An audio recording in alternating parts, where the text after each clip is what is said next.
நண்பர்களுக்கு வணக்கம். எல்லாருக்கும் ஒரு மகிழ்ச்சியான செய்தி சொல்கிறதுக்காக தாங்க இந்த வீடியோ போட்டிருக்கேன். பொதுவாக மகிழ்ச்சியான செய்தின்னு சொல்கிறத விட மயிலாடுதுறை மக்களுக்கு பெரிய மகிழ்ச்சியான செய்தின்னு இதை சொல்லலாம். ஆமாங்க, ரொம்ப ஆண்டு காலமாக மயிலாடுதுறை புதிய பேருந்து நிலையம் எல்லாரும் பெரிய லெவலில் எதிர்பார்த்துட்டு இருந்தாங்க. அது அந்த மாவட்டத்துக்காரங்களுக்கு எல்லாருக்குமே தெரியும். இப்போ எல்லாம் தயார். மயிலாடுதுறை டு பூம்புகார் ரோட்டில் ஒரு 5 கிலோமீட்டரில் மணக்குடிங்கிற கிராமத்தில் பஸ் ஸ்டாண்டு தயாராகிட்டுங்க. கிட்டத்தட்ட பெரிய லெவலில் அனைத்து வசதியும் இருக்கிற மாரி பஸ் ஸ்டாண்டு ரெடி ஆகிடுச்சு. அநேகமாக இன்னும் ஒரு 20 நாளில் ஓப்பன் பண்ணிவிடுவாங்க. இதை பாருங்கள், இந்த ஹோட்டல்லாம் கூட பஸ் ஸ்டாண்டை பேஸ் பண்ணி தான் பெரிய பெரிய ஹோட்டல்லாம் கட்டியிருக்காங்க. அந்த அளவுக்கு டெவலப் ஆகிட்டு கடையும் நிறையா வந்துக்கிட்டு இருக்கு. இப்போ இதோ பாருங்கள், இதுதான் இந்த ரோடு. என்ன ரோடுன்னு சொன்னாக்கா, நம்ம போயிட்டுருக்கிறது மயிலாடுதுறை டு பூம்புகார் ரோடு மணக்குடியில் இருக்கும். அந்தாண்ட பேரலால் எல்லாருக்குமே தெரியும் மயிலாடுதுறை டு சிதம்பரம் ரோடு அந்தாண்ட இருக்குது. அது ரெண்டுத்தையும் இணைக்கிற ரோடு தாங்க இப்போ தயாரிட்டு இருக்கு. எப்படின்னா, மயிலாடுதுறை போகிறதுக்கு சிதம்பரம் மக்கள் மயிலாடுதுறை போகிறதுக்கு மயிலாடுதுறை கடத்தரே இல்லாமல் இந்த பஸ் ஸ்டாண்டு வரதுக்கான ஷார்ட் ரூட்டு தான் போட்டுட்ருக்காங்க. நேராக உளுத்துக்குப்பையில் போய் இந்த ரோடு ரெடி ஆகுங்க, போய் ஏறும். இதுக்கு நேர் ஆப்போசிட்டு மயிலாடுதுறை கடத்தரே போகாமல் அந்தாண்ட கலெக்டர் ஆஃபீஸ், மன்னமந்தல் காலேஜ் இதெல்லாம் போகிறதுக்கு அடுத்தது ரெடி ஆகிட்டுருக்கு.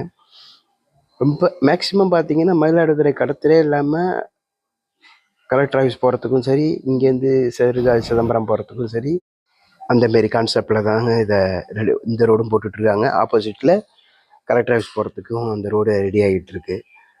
ஓகேங்க, இதுதான் பஸ் ஸ்டாண்டு. எல்லாருக்குமே தெரியும், மயிலாடுதுறை மாவட்டமாக அறிவித்து சென்ற முதலமைச்சர் எடப்பாடி பழனிசாமி அவர்கள் அறிவித்தாங்க. எல்லாருமே உங்களுக்கு தெரியும். அதுக்கு பிறகு பஸ் ஸ்டாண்டுக்கு இடம் பார்த்துக்கிட்டு இருந்தாங்க.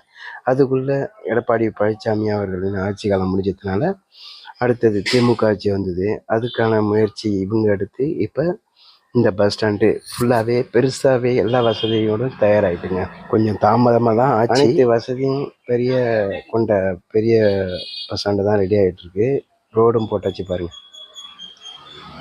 2 பக்கமே 4 வழி சாலை மாரி போட்டு ரோடு 2 பிரம்மாண்டமாக போட்டாங்க. ஒரு விஷயம் இதை பேஸ் பண்ணி இங்கேருந்து மயிலாடுதுறை போகணும் இல்லையா, கடத்தருக்கு இங்கே டெவலப் ஆகிறதுக்கு கொஞ்ச நாள் ஆகுங்கிறதுனால இங்கேருந்து எப்படி இருந்தாலும் மக்கள் நகரம் போய் தான் ஆகுவாங்கங்கிற கான்செப்டில் இவங்க என்ன பண்ணிக்கிறாங்க, இதுலேருந்து ரோடு அகல பண்ண ஆரம்பிச்சிட்டாங்க. மயிலாடுதுறை நகரம் போகிறதுக்கும் புதிய பஸ் ஸ்டாண்ட் பழைய பஸ் ஸ்டாண்ட் போகிறதுக்கு ரோடை கனெக்ட் பண்ணுறதுக்கு ரொம்ப 4 வழி சாலை மாரி ரோடை நல்லாவே அகலமாகவே போட்டுக்கிட்டு இருக்காங்க. ரொம்ப கடுமையாக வேலை நடந்துக்கிட்டு இருக்கு.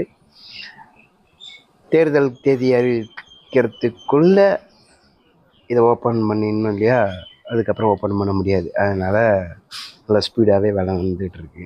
ஓகே, வாழ்த்துக்கள். இந்த மகிழ்ச்சியான செய்தியை பொதுவாக முக்கியமாக மயிலாடுதுறை மக்களுக்கு மகிழ்ச்சியான செய்தியை சொல்கிறதுக்காக தாங்க இந்த வீடியோ போட்டிருக்கேன். பொதுவாகவே நமக்கு அருகில் உள்ள ஒரு நகரம் பெரிய லெவலில் வளருதுங்கும் போது எல்லாருக்கும் வர மகிழ்ச்சி தான் அது. சரி, மயிலாடுதுறை மக்களுக்கு இந்த செய்தியை சொல்லணும்னு தோணுச்சு.